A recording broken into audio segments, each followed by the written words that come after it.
Welcome all. My name is John Wilkinson from the Committee on Creative Writing and the Department of English, and it's my honour to introduce Anne Lauterbach, the 2012-13 Sherry Poet in Residence at the University of Chicago. First, I'd like to acknowledge the support provided for this programme by the Committee on Creative Writing and the Department of Visual Arts, and by the Sherry family after whom this programme is named. Pearl Anderson Sherry was born on the west side of Chicago in 1899. Despite objections from her father, she attended the university for 1 year, probably in 1916 to 17. Probably is rather interesting, isn't it? It sounds as though she might have had an interesting time.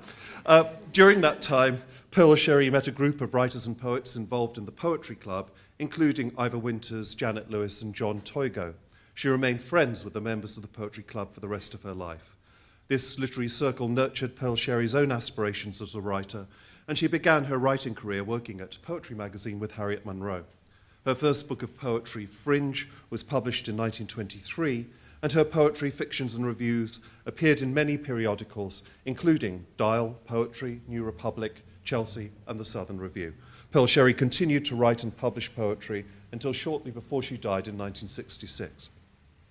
Established in 1997 through a gift from the Sherry family, the Pearl Andelson Sherry Memorial Fund annually brings a major contemporary poet to the University of Chicago to work with students and to present the Pearl Anderson Sherry Memorial Poetry Reading and Lecture. So I'd urge you to join us tomorrow for Anne Lauterbach's lecture, The Given and the Chosen, in our new Creative Writing Auditorium at Midway Studios, entered via the Logan Center courtyard under a pitched and shining new copper-clad porch. So, some of the most compelling of contemporary poetry trades in incommensurables, in edges, abutments, discrepancies and contradictions staged between idioms, registers, and knowledge discourses, and more formally, in disjunctive enjambments. A much repeated story is that this describes one tendency, much of our time, a sort of lumpy gravy distinguished from the smoothies poured from the narrative food blender. Anne Lauterbach writes poetry whose peculiar grace cannot be recognized in terms of these dominant styles. It is neither homogenized nor gleefully disruptive. Hers is a poetry of folds, pleating reference to domestic, work, social, and urban life, to travel, film, advertisement, and literature, to dream, real and imagined readers, narrative and memory, in a language always reflecting upon itself, whose words and phrases lie on the skin between internal and external worlds in their processes of composing. Reading Lauterbach makes the seemingly ineluctable oppositions governing the movement of poetry across its own sphere and its touching other spheres seem suddenly desirous and able to join in a richly harmonic music. Resounding with the note of unbridled possibilities struck by Renaissance writers, Lauterbach's music is then chastened and held more strictly to its score by the intervening centuries of discovery, wealth-getting and creativity, by horror and bleakness, by the newly felt necessity of asserting the potential for joy and plenitude, even in conditions of scarcity, and in full knowledge of plenitude's twin of harsh extraction. The beauty and care of Lauterbach's pleating is manifest at every level of her verse. One example would be her use of the tricky first-person plural pronoun. So we might come and go in aspects, to quote a line from a poem which, like many of her poems, surmounts a dedication to a friend, so imbuing the we of that phrase with the valency of an intimate exchange. That we also interpolates the reader, while acknowledging the contingency of her belonging to this we only in aspects. And this we's more general claim to commonality is shaded by such an acknowledgement before segueing into dream, a level at which we can neither be gainsaid nor appropriative. Indeed, a poem from the same collection, Clamor, ends with a line, "We are kept by the indefinite, aroused," a line which understands we saying as a necessary but always incomplete political practice. Pleating at another level works through Lauterbach's extraordinary fluency of enjambment. Lines twist and merge like banners fluttering in breeze, inter-involved and catching the light in moiré effects, in dazzle and shadow. From the late 1990s, the fabric of the writing becomes more ragged as passages unbind from the left margin and prolonged pauses start to eventuate, but pauses whose suspense enjoins a gathering rather than threatening a disjunction. As a poem for the painter Gerhard Richter in Lauterbach's collection Hum suggests, the poems blur and ripple, but as in Richter's blurred paintings from and over photographs, the lineaments of a figure can be made out, if sought, as they ought to be. For in this civil poetry, the transitions now don't simply appear as in a dream, but can and must be sought, because as the poem states, we need access to hopes not tied in radiant fabric, ordinarily an interior well. We can gain something from this language held in common and in hope. Something similar might be said of Lauterbach's cadences, which often start in mid-trajectory, only for a poem to end by touching down on a landing strip of iambics. Even when a poem finishes with a shrug, an expression of apparent loss, like "I have forgotten the rest," which concludes the poem Walk, we sense before we notice that this opens into a horizon prepared by an earlier italicized phrase. The lists of stuff in this poem may fall away, but forgetting the rest of the stuff prepares for a different kind of rest, for a calm mind. Even in failing to return to iambic bass, this poem dilates into the expectation of comity, a certainty that the hum is expansive, to quote again. I suggested that Anne Lauterbach's work belongs outside the more prominent formations in recent American poetry, but that doesn't mean it's without its openly acknowledged kin. Like other readers, I hear the uncanniness of early John Ashbery, those sinister and sexy folk tales, as well as the digression she celebrates in her writings on poetics. And her linguistic landscaping often recalls Barbara Guest. But in Guest landscapes, the reader barks her shins and falls down unnoticed ha-has, keeps coming to grief in the rockery. The shifting landscape of Lauterbach's poetry is far more enveloping, discursive, and inviting. Something must have lifted our spirits, caused our tongues to be untied. Lauterbach's tongue is never tied, and it wants to accommodate all who might approach its we-saying, so it lifts our spirits and unties our tongues chorally, as though we might so become harbingers of an imagined and much hoped-for polis. This marks a departure from both Ashbery and Guest, neither of whom could be accused of writing poems offering paths to right living. But then theirs is not poetry centered on we and us, pronouns awkward and complicated exactly because the conditions for their usage can never be taken for granted by a poet, never be insolently arrogated as by a politician. Lauterbach contends that poetry prevents language from serving any master. Certainly that is the strong intent and force of the language Anne Lauterbach has given us. And Lauterbach's most recently published book of poetry is Or to Begin Again, 2009, published by Viking Penguin, the publisher of all her recent collections and of her selected poems entitled If in Time. Viking Penguin also publishes her distinguished writings on the poetics of experience, the night sky. She is David and Ruth Schwab II Professor of Language and Literature at Bard College and has received Guggenheim Merrill and MacArthur Foundation fellowships, among many other honors. The importance of these distinctions, here and now, is that they have helped to extend the reach of this poetry to you and me, to we, to the we shall become in aspects during this reading. And Thank you very, very much. I do love the English. They're very thorough people.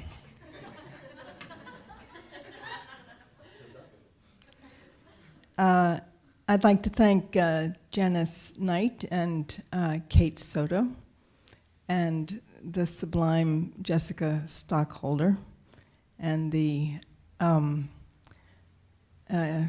irreplaceable, I would imagine, Zach, for having me here, inviting me here. Thank you for coming. My only disappointment so far is that I was sure that when I went into my room there would be a bottle of sherry waiting for me. But never mind. I'm interested that the two of, even though I, as has just been pointed out, I don't really belong to any group. Two of my most revered poets in my generation have been former Sherry poets, Susan Howe and Michael Palmer. So I feel in extremely good company. Okay, so I'm going to read you some poems. And I was tempted just to dive into new work But then I thought maybe this occasion asks for maybe a little bit of earlier work. So I'll read a little bit of earlier work and then dive into new poems. Is that a good too? Okay, so this first one is very early. It's from my first book, which was called Before Recollection. It's called Second Descent, 1975, and it was based on a Dennis Oppenheim sculpture that I think was at Holly Solomon. It was, the sculpture was a large flat bed, like a billiards table, and on it was a doll, and the doll occasionally, a puppet kind of doll with a metal head, it occasionally jumped forward and banged its head against a bell-like configuration. And you never knew when that was going to happen. Second Descent, 1975.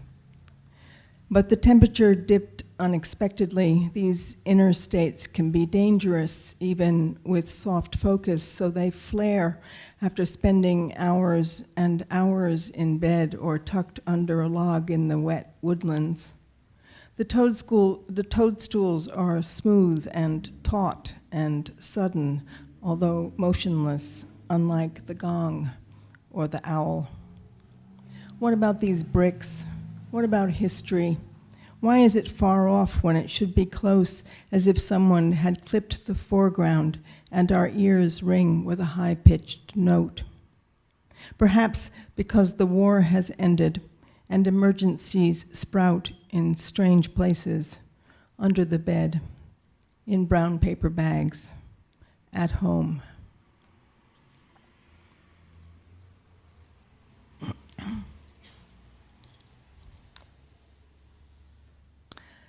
And this is called Along the Way. This is a poem that was really important for me because I was struggling for a long, long time with the relationship between the visual and the verbal. Somebody who loves the visual and the material world and trying to think clearly about how objects or things or the material world in any way appear in language. Of course, I'm part of a huge tribe of people who worried about these issues for a very long time. Anyway, this one is called Along the Way, and you'll see why it interests me. What caused a musical persuasion and what gained entrance was at first limited, an alteration in the span of the gradual. We could not fix a name, and in not fixing a name, we went ahead with a sense of pages turning and of music getting lost on arrival. The rain lasting helped as if it were a mention, a sign of its effect allowed by what we knew all during, that it would also not rain and we would know it. We were on an excursion, that was clear, but we did not dare to take anything along, even though we stopped from time to time to make a presentation. I give you this. This was something we had given before, and therefore had an emptiness or a pause in substance, but we could not do otherwise given the extent of what had gone before, the formal part. The inclusions were drenched, but discreet.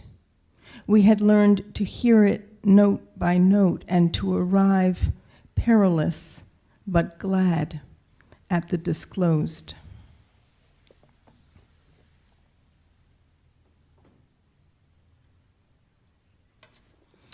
So, a couple of poems from Hum.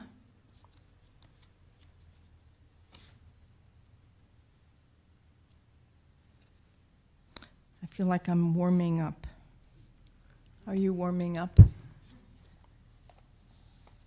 Maybe just two. This one's called Instruction. To maximize the dim effects of dream, declaw the cat, Also, name the mother in the dream, that one spilling on the first violinist in the quartet who sways in a crimson gown.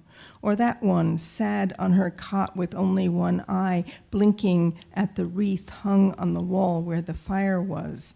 That is not a dream. Get rid of it. To maximize the dim effects of dream, read Nabokov and listen to Rain. The woman with the long dark hair in the corner, was that the mother? The rich Christians in the West speak in tongues. What do they say? Are they speaking to God, risen like a sun over mountains? The mother was not there, so that also is not the dream. Nabokov spoke in tongues, the hilarity of his rue and rage teased from his mother's as from the milk of human kindness. Drink the apparition.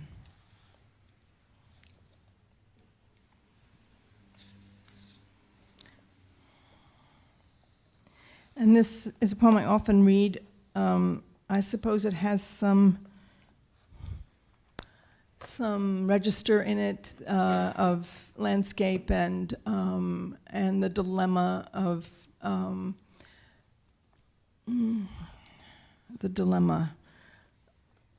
maybe the dilemma of selfhood, which John, if I may call you John, Professor Wilkinson, as alluded to. So this is called About the Darkness of the Self, Awkward, and then in parentheses, Giotto.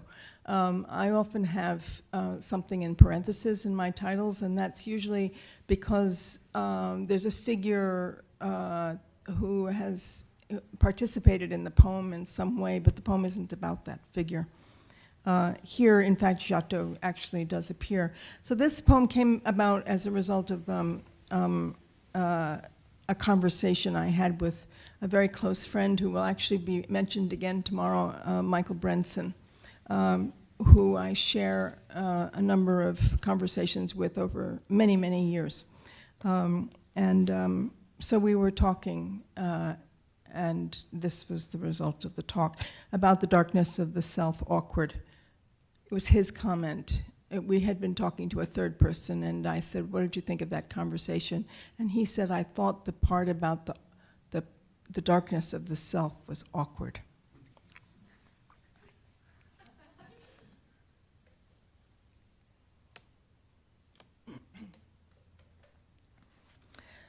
Fear, arguably,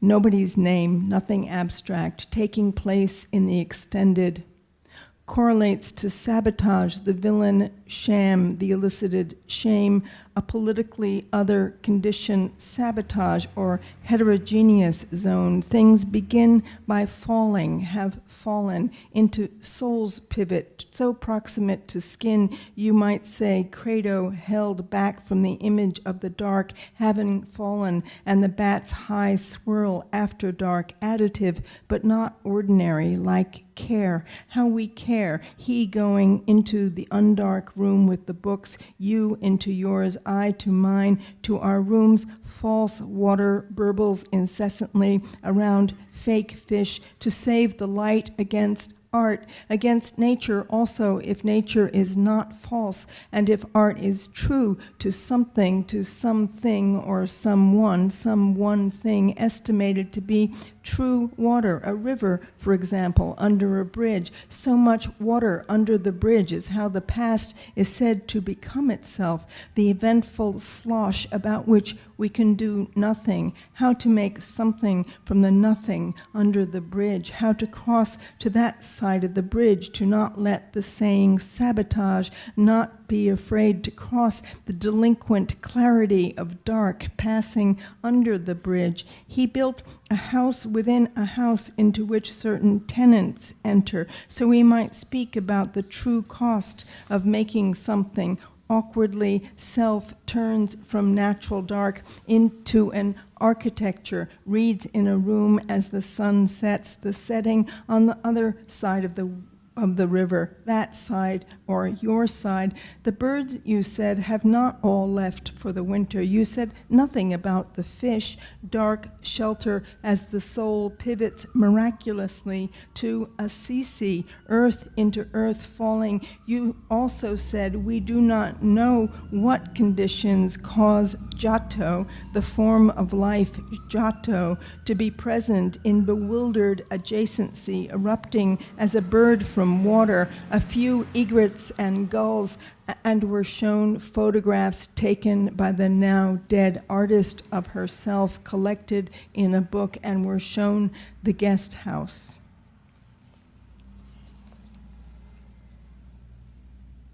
It's hard to read with sirens. If only I were John Cage.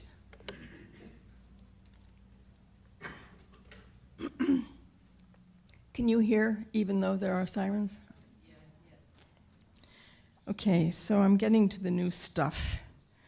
But I thought before I get to the new stuff, how long have I been? This will happen through this reading. I will worry about the time. Now this is my first.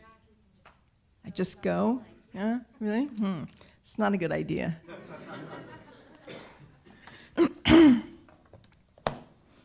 Also, my voice is weird, so maybe I should skip this and go to the new stuff. No. Okay, so in this last book, or to begin again, there's a quite a long, for me, poem called Alice in the Wasteland, in which I basically decided I would take the avatar of Lewis Carroll's Alice and put her in Eliot's poem. And see what would happen. She won entirely. Eliot really doesn't get much of a chance. But it was a very interesting thing to do for me because it had to do with a little bit of a kind of fictive space, and also the thing that I'm always hoping for but never quite achieve, which is a certain kind of humor, which my darling friend Ashbury does achieve, but it's not too late for me.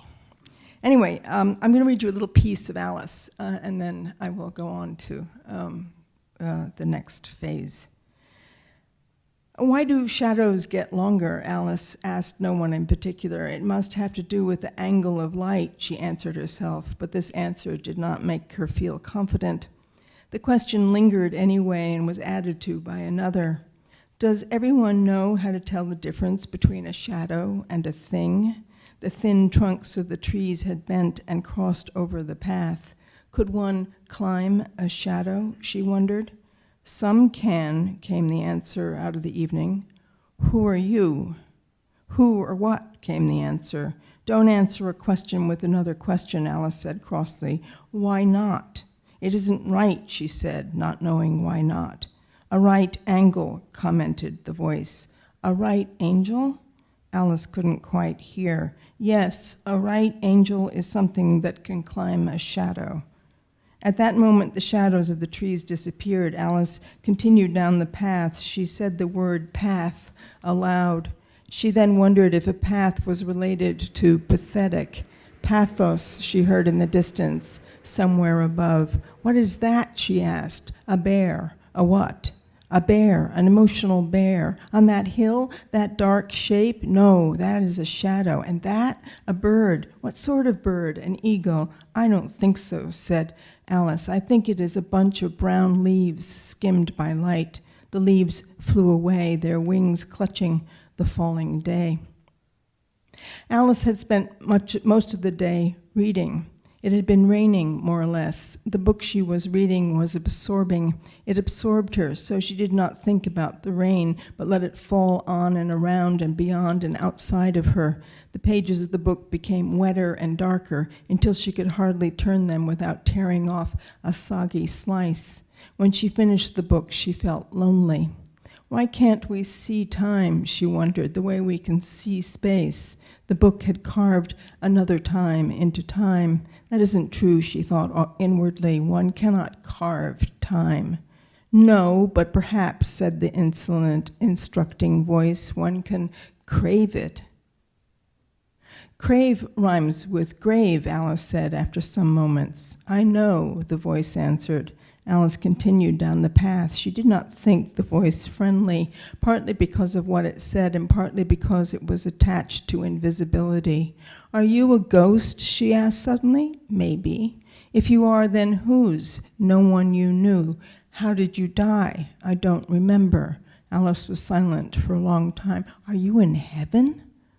For response, a great rushing sound, and the tops of the trees began to thresh back and forth as if violently weeping, and there seemed to be water pounding over itself like a huge crowd trying to escape through a narrow hall. Alice decided this demonstration was cheaply cinematic and that she would not pay any further attention, but would take refuge in another book.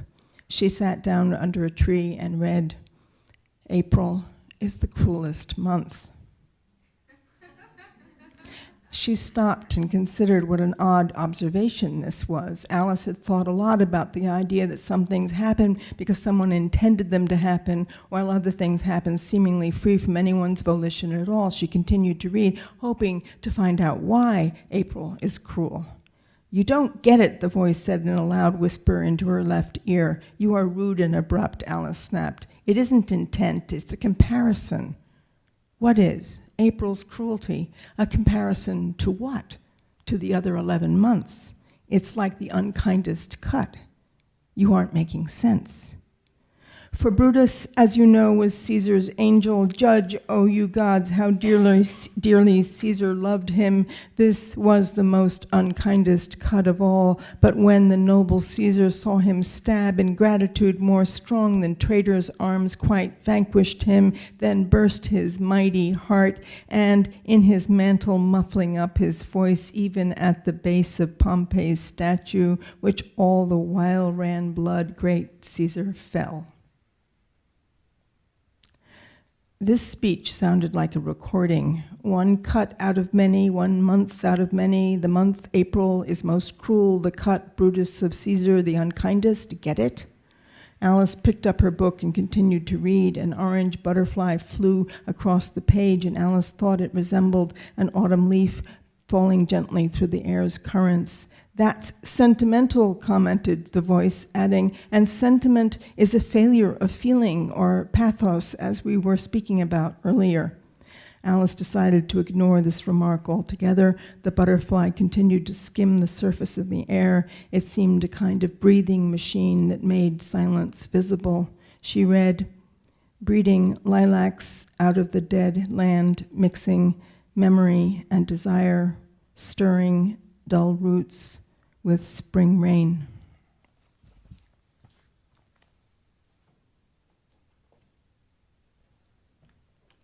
On to the new. So, I'm a very chaotic person, and this is upside down, for example. I gave a reading recently, and I was trying to think of what to read, and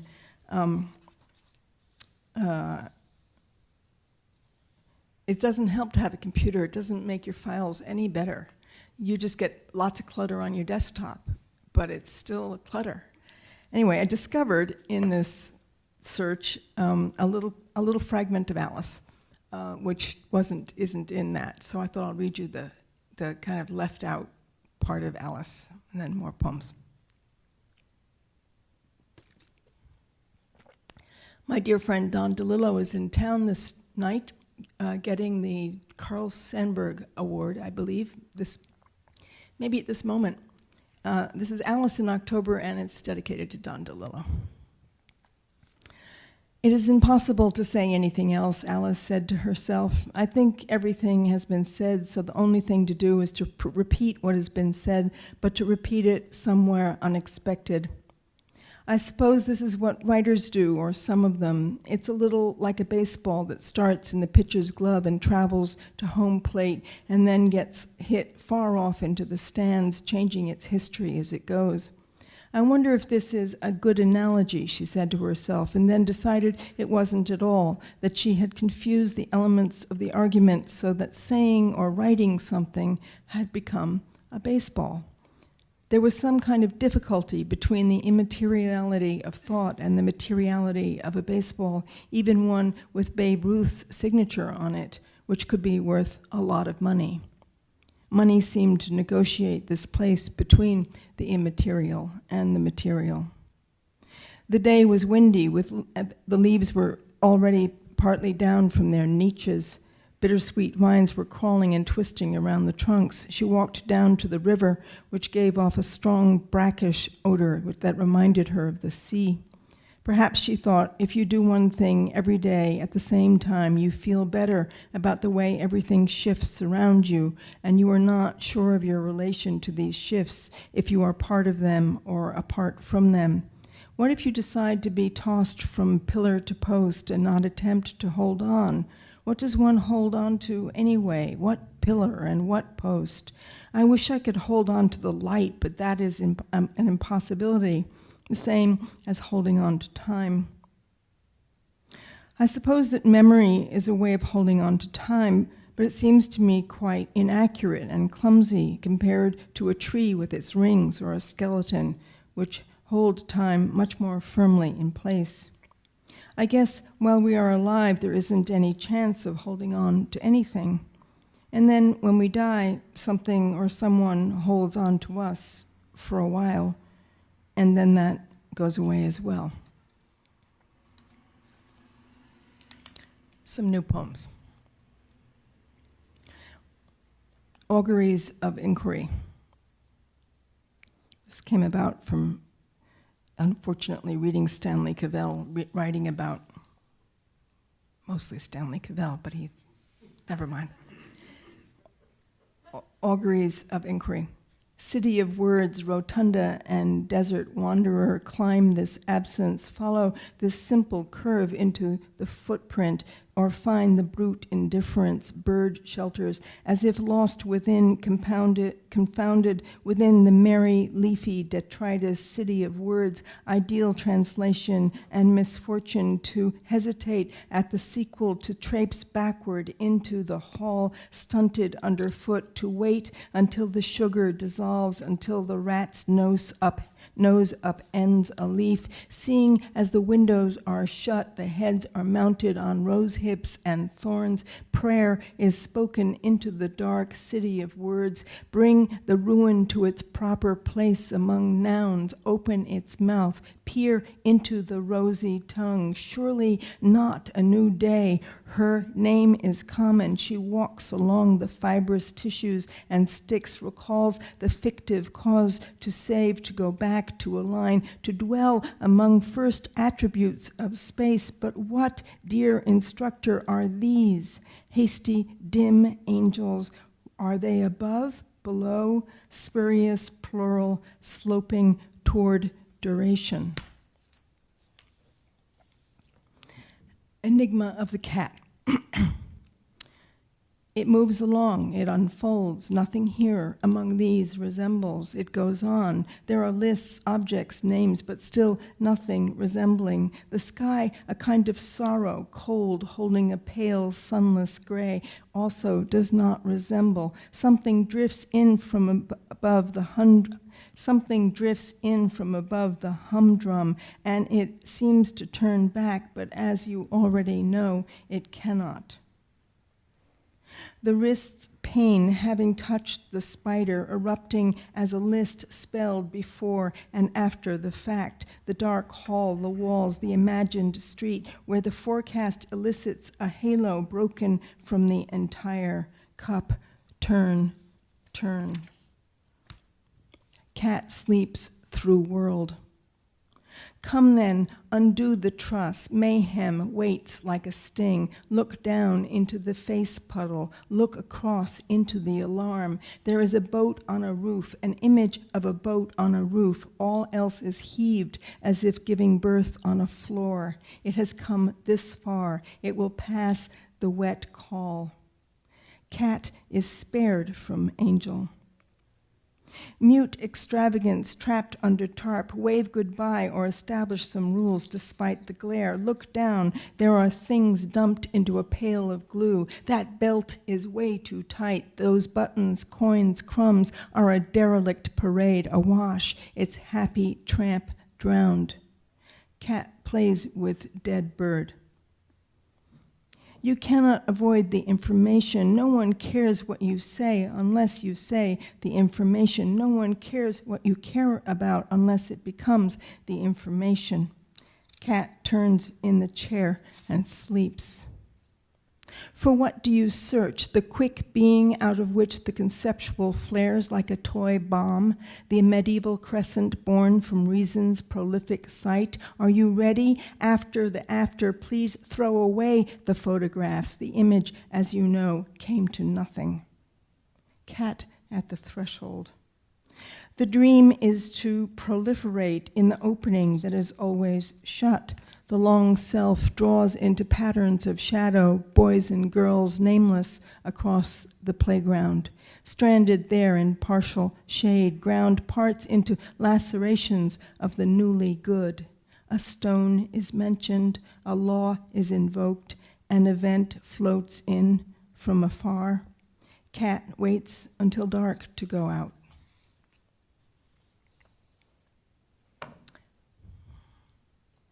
Glyph. It's a stolen, I stole that title from Charles Olson, who wrote a poem called Glyph when he was at Black Mountain. He was, as you know, thrilled by hieroglyphs, or glyphs of the Mayans is what it was. It was, she said, her favorite color. Fine, I said, have it your way. He said he loved small things. How small, I asked. No answer. A book arrived in the mail I did not order. The leaves, many of them, were falling. Perhaps, I thought, it was sent just in case. It was, she said, her favorite color. A dog barked. He was new to the neighborhood. Fine, I said, have it your way. He said he loved small things. A book arrived in the mail I did not order. Today was more or less full of surprises, something in the mix of habit and hope. Surprise, she said, is a kind of call. Perhaps, I thought, it was sent just in case. To what or to whom are you referring? I refer, she said, to the dog. How small, I asked. No answer. The leaves, many of them, were falling. A dog barked. He was new to the neighborhood. It was, she said, her favorite color. Do animals forget? I asked. The leaves, many of them, were falling. Something in the mix of habit and hope. A book arrived in the mail I did not order. How small, I asked. No answer. Today was more or less full of surprises. What time did we start? I just want to make sure I can get. So we may be approaching. How are you doing? I have so many poems I want to read. This is going to get to be really upsetting. All right, I'll hurry on. I'll skip some. Maybe I'll skip this one. Untitled Against Perfection. Maybe I'll read that one.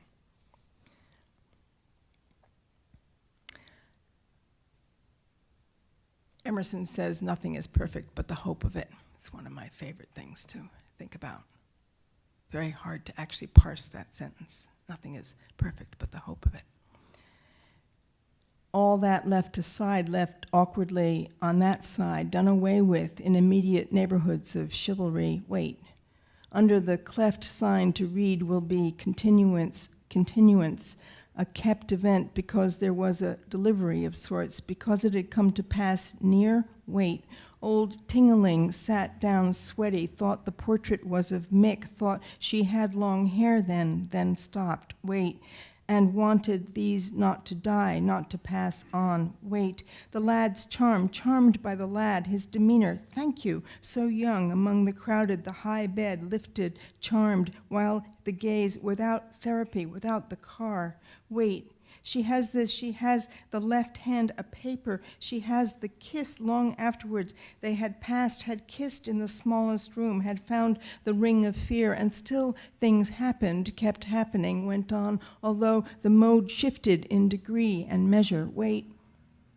Had these come withered now under such guise as the planet's remembered cycles, their friction carried out against clouds, anxieties, waste, then what was planted or planned would approach through the center of conviction, yea or nay, buttressed into abstraction, possibly scented with lemony highlights in our visual age. Okay, I too have had it, the tale, the tremors, the incidents so enjammed that only the edgy molecule catches on, breathes its minuscule agenda onto skin like that of a peel.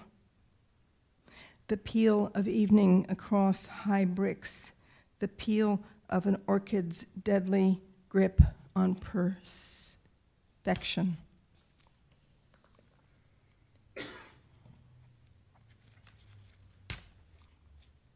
Letter in praise of promiscuity. So there's this little phrase that's, I've skipped some of these poems where this phrase appears, but there's a phrase that's begun to appear in my poems, which is "Dear Instructor." And I think it's fun to get to a fairly late age and decide that one is addressing an instructor. So I am not the instructor, I just want you to know that. Letter in praise of promiscuity. Dear Instructor, no one is faithful. This is not autobiography. There's a clumsy note on your doorstep beyond orange bags at the roadside, and this apology for wanting to have spoken to you sooner. We're sutured now. A calm of sorts has taken hold, and yet technology is fevered. Thought wishes everything were everything French, as in the living dead of the sad least genre.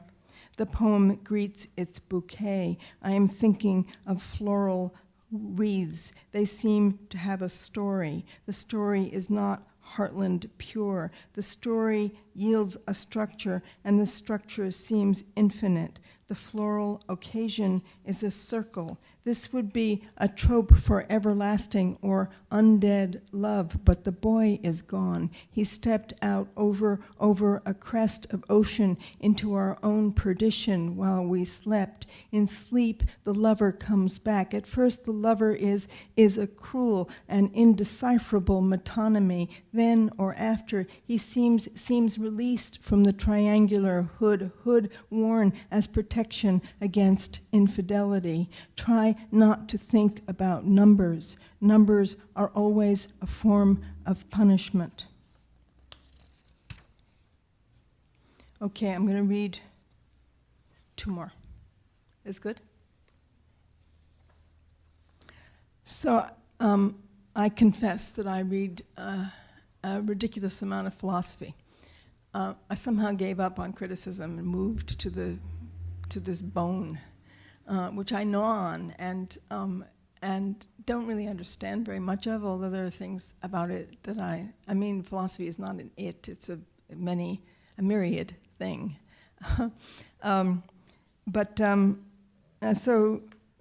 And I kind of identify myself with the American pragmatist tradition, which I think is understood and valued and certainly way underread. If only people understood that Deleuze actually did read William James, that would help. And I have a friend who's writing a book about the American pragmatists, and so we're in close contact. And she told me that there was this series that I knew nothing about on that the Dutch VPRO had put together called Beauty and Consolation, in which they interview a whole lot of people on this rather difficult, I guess, or abstruse, maybe even subject. And one of these persons was Richard Rorty, a very complicated character, if ever there was one. And it's an extremely, to me, compelling interview because Rorty is so clearly a very unhappy man. It's towards the end of his life. And he talks about why he turned to philosophy in the first place and his sort of look for his trying to find something that he could, foundational, I guess. Anyway, it's a very powerful piece of filming, I guess. So this is Beauty and Consolation, Richard Rorty. Sometimes there's an altar, world-dressed, flagrant and discerning, stopped above, or lines of flight, arrested, seemingly arrested, an altar. Quotidian in pace, a cart's wheel, a tag, made for the mildest enterprise, that follows and anticipates an edge as if wanting to sail, or to move closer along the periphery, a table or cloth, or now a hole through which a needle cannot pass, the sign having landed on the wall in its garb of light, waiting for its name after nature, not web, not wing, unmarked, for some better foil than the diction of the real, hovering or suspended, a call to pivot on the unconsoled as in dream, an image drawn from the lover's pocket into the nearly opaque blank, straining the ordinary from its only or also there, crawl space of the lungs, mold dust, not dear instructor, old autobiography while listening to Richard Rorty, not dear instructor, autobiography while listening to Richard Rorty talk of Nabokov and kestrel, cedar, waxwing, rare orchids, and the hurt companion stymied.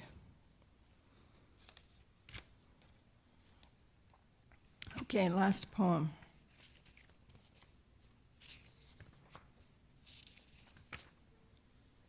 So this is a kind of wild thing, as if they hadn't all been sort of wild things.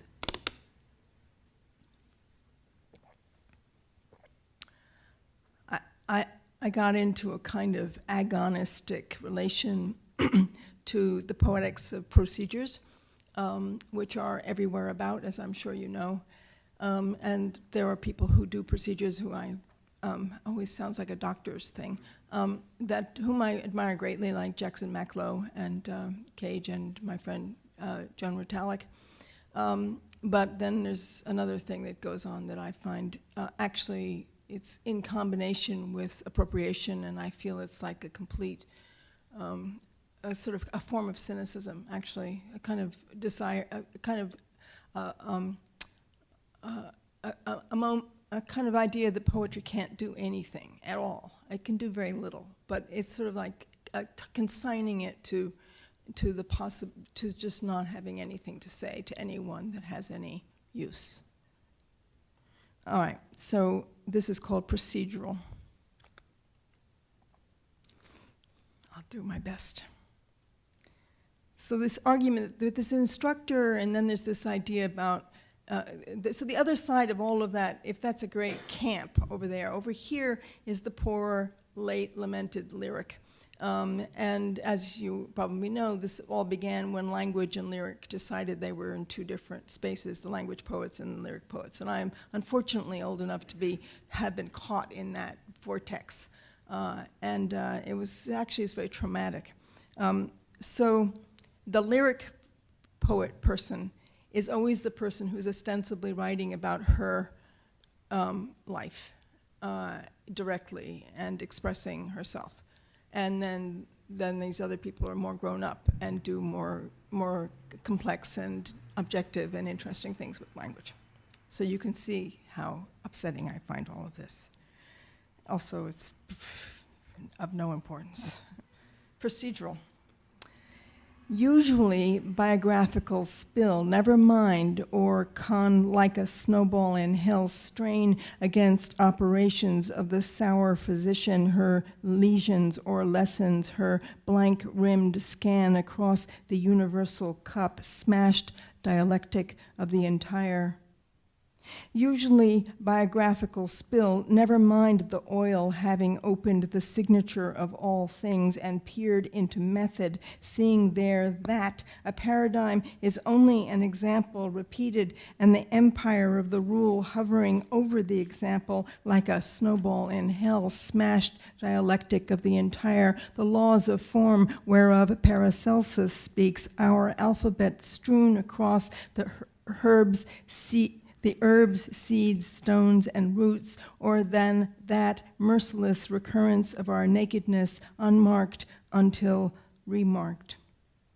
The irrational disorder, usually biographical spill, unintelligible quotient of the real, abstracted through love, and such invitations taken to mean the consequences, sequential humilities of virtue, revealed while waiting execution in the eyes of the law trick. Winged creatures stranded in oiled starlight, a shadow's weight filmed without sound unfurls towards its catastrophic bloom, orifice of the ancient cave, concealed secrets deposited, born flashing into an astonished fount, toxic flames pillage the air. Usually biographical spill, never mind cold arcade, it is not that what is past casts its light on what is present, or what is present its light on what is past. Rather, image is that wherein what has been comes together in a flash with the now to form a constellation. Look.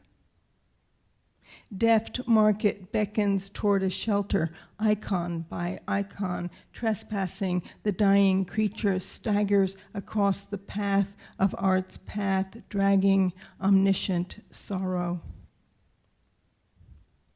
Zero is in love with A. These accidents happen, they are signs of things to come. Ask anyone, ask the ghost in the machine that speaks the code's new emblems, ask the crippled incubus limping up the hill, ask the last of the evolutionists. The child of Zero and A is unable to point at the thing that is outside itself, say that star moves in swarms over the shadowless desert, attaches to the arc waves under and over, and the radar of sound, not spirit, we are embarrassed by spirit, the grid attests to this, geometrical spit informing the cluster of being, digital mime, digital mime, digital mime, mime. Cast the small occasions of research into a cup of steady words. Forgive me, I am jumping with instinct. Cast the apparition of time into the play of integers and their daughter, n-7. Forgive me, I am jumping with the unspent as if it were a pardon. Thank you.